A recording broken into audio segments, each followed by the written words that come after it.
Hey everybody, it is Nathan Seelove, and this is Factually Biased. I'm shooting this on Christmas Eve, so I don't have a lot of time to make a really in-depth analysis video, like, say, of the Trump shutdown, even though it is really not that complicated. The president shut down the government because people wouldn't fund his useless border wall, but we're not going to get into that right now.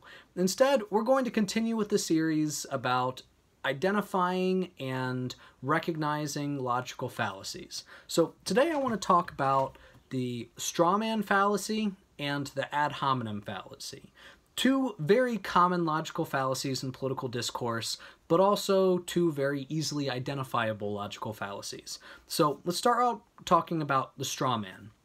So the strawman is basically where you try to create a false version of your opponent's argument, and then you argue against that false creation rather than what they're actually saying. So, you know, like a scarecrow is easy to break down, but the scarecrow is not an actual person.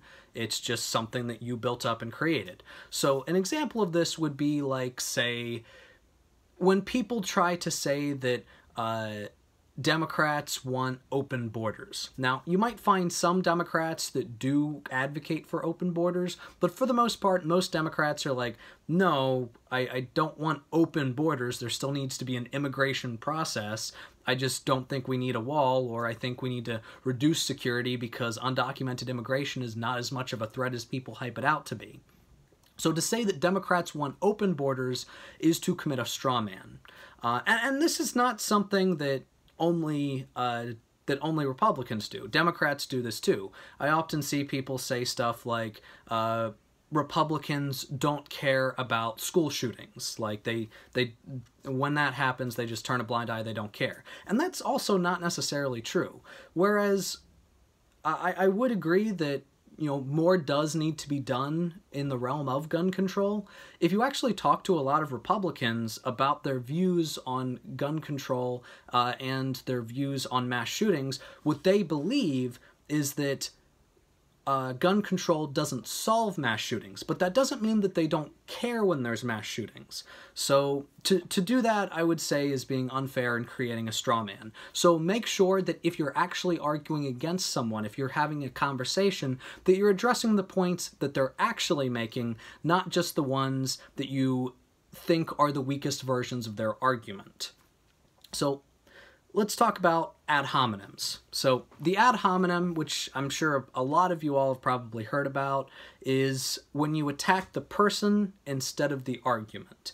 So, you know, say someone's making an argument about, say, healthcare, and they aren't a doctor, they aren't necessarily a specialist, and you say that because they do not have that specialty, what they're saying must be wrong. While it is true that you should always make sure that before you listen to what a person says, that they are qualified to speak on it, it does not necessarily mean that they're wrong. I mean, you know, if someone were to say that, if someone who is colorblind were to say that the sky is blue, logically, an ad hominem would be to say, well, this person is colorblind, therefore the sky cannot be blue. Now, that's not true, though, because the sky is blue.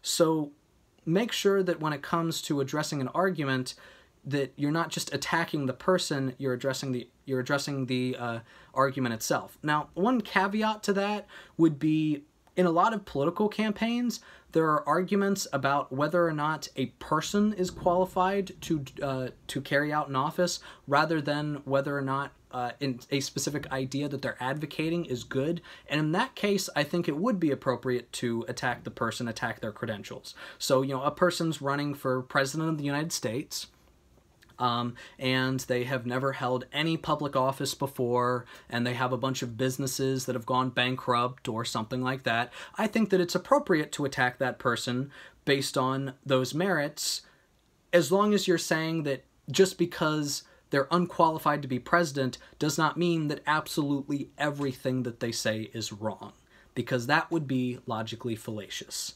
So That's the strawman argument and the ad hominem argument.